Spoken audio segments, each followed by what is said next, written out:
Halo Sobat Kabar Makassar Petang, apa kabar hari ini?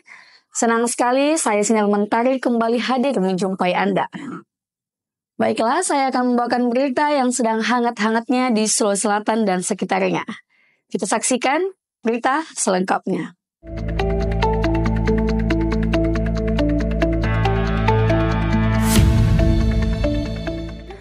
Sidang vonis penipuan seleksi Akpol di Makassar diwarnai keributan.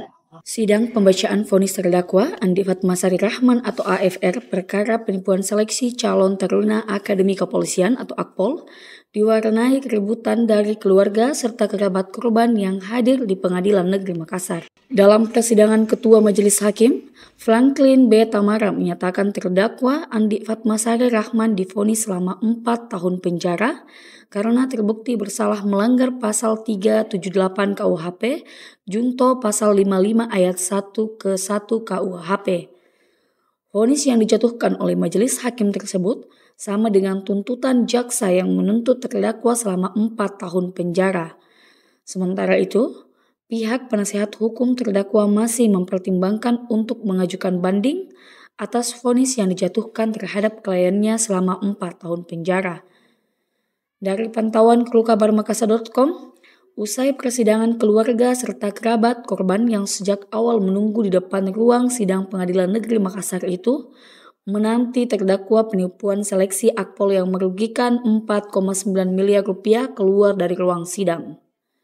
Sekitar 10 menit, petugas pengadilan dan jaksa sempat kewalahan dan tidak mengeluarkan terdakwa dari ruang sidang. Akibat pihak keluarga dan kerabat korban menutup akses jalan untuk membawa terdakwa ke mobil tahanan dan dibawa kembali ke rutan Makassar. Sebelumnya diberitakan, seorang anak residensi asal Makassar, Gonzalo Algasali, diduga menjadi korban penipuan dengan modus bakal lolos seleksi taruna Akademi Kepolisian atau Akpol. Korban pun mengalami kerugian hingga 4,9 miliar rupiah. Pihak keluarga yang menyadari penipuan tersebut lalu melaporkan pelaku berinisial AFS dan saat ini diamankan di Polrestabes Makassar. Terlapor yang diduga seorang aktivis anti korupsi juga mengaku mengenal sejumlah jenderal di kepolisian dan juga sejumlah anggota DPR RI di Komisi 3. Oleh karena itu, dia menawarkan bantuan ke Gonzalo bisa lolos seleksi Akpol. Kasus ini bermula ketika korban hendak mendaftarkan dirinya untuk ikut seleksi penerimaan taruna Akpol 2024 lalu. Kemudian bertemu dengan pelaku yang menawarkan diri dan mengaku dapat membantu anak korban masuk Akpol. Tak hanya itu, pelaku juga mengaku sangat dekat dengan politisi Partai Nasdem, Ahmad Sahroni dan sejumlah pejabat di lingkup Mabes Polri, termasuk Kapolri Jenderal Listio Sigit Prabowo. Sehingga dari perkataan pelaku, keluarga korban pun percaya dan sepakat untuk menerima penawaran pelaku membantu korban untuk ikut seleksi. Rosdiana mengatakan pelaku juga meminta uang kepada keluarga korban dengan modus agar korban dijamin lolos seleksi. Kemudian pihak keluarga pun memberikan uang kepada pelaku secara bertahap hingga mencapai 4,9 miliar, termasuk beberapa emas batang dan cincin emas. Demi meyakinkan korbannya, pelaku pun membawa Gonzalo ke Jakarta dengan alasan untuk bertemu dan makan malam bersama Kapolri. Kemudian pelaku membawa korban lagi ke Semarang agar terlihat aksi pelaku tersebut benar-benar mengurus korban untuk lolos seleksi taruna Akpol.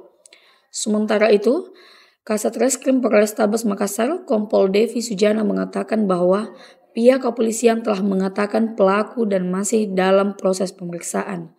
Dalam kasus ini, kata Devi, pelaku dijerat pasal 378 KUHP tentang penipuan dengan ancaman hukuman pidana penjara di atas 5 tahun penjara. Polrestabes Makassar musnahkan 1,4 kg sabu senilai 2 miliar rupiah. Polrestabes Makassar musnahkan narkotika jenis sabu seberat 1,4 kg pada hari Rabu 26 Februari. Narkotika tersebut merupakan hasil pengungkapan Satuan Narkoba Polrestabes Makassar pada 2 Desember 2024 lalu. Kasat Narkoba Polrestabes Makassar AKBP Lulik Febiantara mengatakan pemusnahan sabu ini hasil pengungkapan di Jalan Hertasning, Kecamatan Rapocini, Makassar dan mengamankan 2 tersangka masing-masing inisial S dan RM. Dari tangan kedua tersangka, polisi menyita 1 kantong plastik berisi 1 paket sabu seberat 999,100 gram.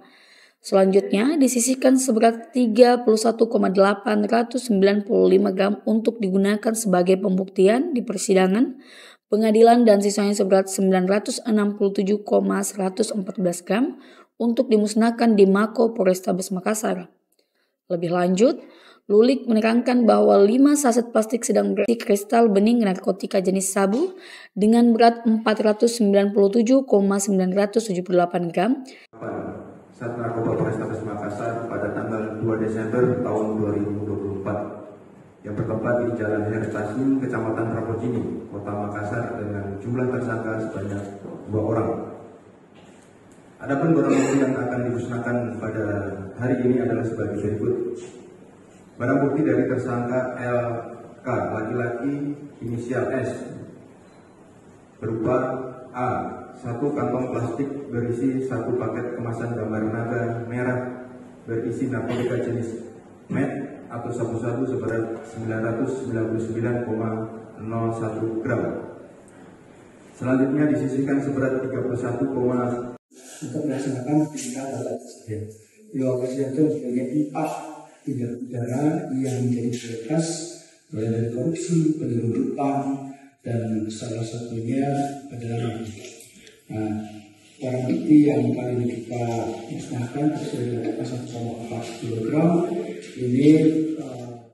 Dukung ketahanan pangan dan iklim, Sulawesi Selatan percepat penyusunan ekonomi hijau. Penyusunan rencana induk dan peta jalan pertumbuhan ekonomi hijau atau Green Growth Plan Sulawesi Selatan terus digenjot guna mempertahankan pertumbuhan ekonomi di tengah tantangan perubahan iklim dan keterbatasan daya dukung lingkungan. Diketahui, hal itu berisi berbagai rekomendasi kebijakan untuk mengelola sumber daya alam berbasis lahan, yakni pertanian, perkebunan, kehutanan, dan wilayah pesisir serta kelautan secara berkelanjutan. Dalam mewujudkan GGP, pemerintah Provinsi Sulawesi Selatan melalui Badan Perencanaan, Penelitian dan Pengembangan Daerah bersama World Agroforestry International Center for Research in Agroforestry Indonesia berkolaborasi dalam proyek kegiatan riset aksi Sustainable Landscape for Climate Resilient Livelihoods yang didukung oleh pemerintah Kanada.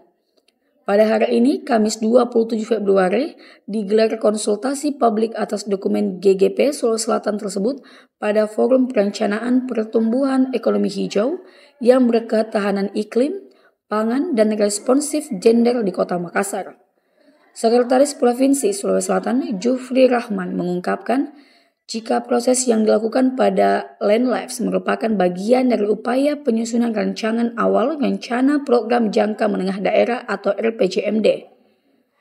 Sementara itu, perencanaan ahli muda Bapelit Bangda Sulsel sekaligus Ketua Tim Pelaksana Pokja Setiawan Aswad menyebut, jika rencana induk dirancang untuk menyeimbangkan pertumbuhan ekonomi dengan kesehatan lingkungan serta kesejahteraan masyarakat. Senada dengan Setiawan, Direktur Ikraf Indonesia Andre Eka Dinata menekankan dalam proses penyusunan rencana secara keseluruhan dengan tegas memegang 3 prinsip.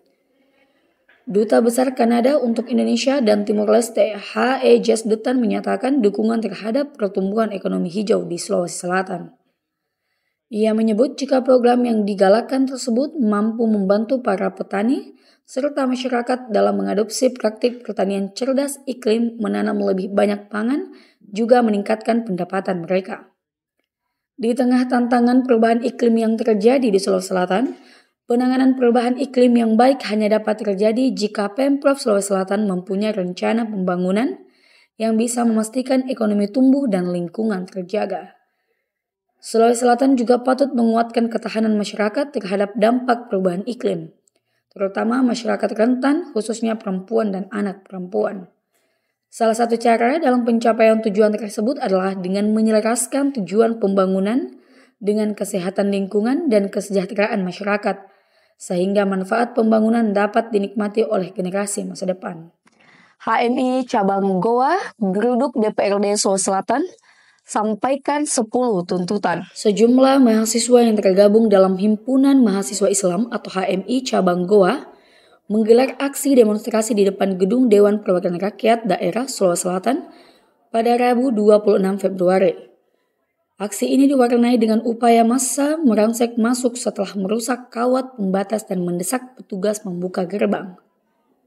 Dalam orasinya, Ketua HMI Cabang Goa Nawir Kaling menyoroti maraknya praktik mafia di berbagai sektor, mulai dari pertahanan, bahan bakar minyak atau BBM, pertambangan, hingga industri skincare. Massa menduga praktik ilegal ini kerap mendapat perlindungan dari oknum aparat yang tidak bertanggung jawab. Mengenai tuntutan pemberantasan mafia skincare, massa aksi menegaskan bahwa produk-produk ilegal yang mengandung bahan berbahaya dapat berdampak serius pada kesehatan masyarakat. Selain itu, massa aksi juga menyoroti lemahnya penegakan hukum di Indonesia. Mereka mengkritik fenomena no viral no justice, di mana hukum baru ditegakkan ketika sebuah kasus menjadi viral di media sosial. Dalam aksi ini, massa juga mengkritik pemerintah yang dinilai semakin anti kritik. Mereka menegaskan bahwa kritik harusnya diterima sebagai bagian dari demokrasi, bukan dianggap sebagai ancaman. Di akhir aksi, massa mendesak perwakilan DPRD Sulawesi Selatan untuk menemui mereka guna merespon tuntutan yang disampaikan. Setelah berhasil memasuki pelataran gedung, massa aksi menggelar orasi sambil membentangkan spanduk protes. Mereka menyampaikan 10 tuntutan utama, yaitu mencabut instruksi Presiden nomor 1 tahun 2025, menolak program makan siang gratis, menuntaskan pelanggaran hak asasi manusia di Sulawesi Selatan, menyelesaikan konflik agraria, mengesahkan RUU perampasan aset, pemberantasan mafia migas, menghentikan pembungkaman kebebasan berekspresi, menolak kebijakan PPN 12%, memberantas mafia skincare di Sulawesi Selatan, serta menegakkan supremasi hukum. Sejumlah siswa SD di Takalar diduga keracunan makanan bergizi gratis. Baiklah Sobat Kabar Makassar Petang, berita ini sekaligus mengakhiri perjumpaan kita pada edisi hari ini. Saksikan terus Kabar Makassar Petang setiap hari Senin sampai dengan hari Jumat. Saya, Sinar Mentari, dan kru yang sedang bertugas pamit undur diri. Pemerintah Kabupaten Takalar bergerak cepat menyikapi dugaan keracunan makanan yang dialami sejumlah siswa sekolah dasar di Kecamatan Marbo, Kabupaten Takalar, Sulawesi Selatan. Peristiwa ini mencuat usai sejumlah siswa di SDN nomor 58 Lengkese mengalami gejala sakit perut dan pusing setelah mengonsumsi makanan bergizi gratis pada hari Rabu 26 Februari. Kepala Dinas Kesehatan Kabupaten Takalar, Dr. Nilal Fauziah, menegaskan bahwa tim surveillance telah diterjunkan untuk menyelidiki kasus tersebut. Lebih lanjut, Nilal menyatakan bahwa sampel makanan telah dibawa ke laboratorium untuk diperiksa. Sementara itu, Sekretaris Daerah atau Sekda Takalar Muhammad Hasbi meminta masyarakat agar tidak panik. Dia mengatakan bahwa kami menghimbau masyarakat khususnya Kabupaten Takalar tidak panik karena kejadian pertama dan tidak massal. Percayakan kepada pemerintah untuk menangani hal ini. Kami yakinkan program ini demi perbaikan asupan gizi untuk anak-anak kita.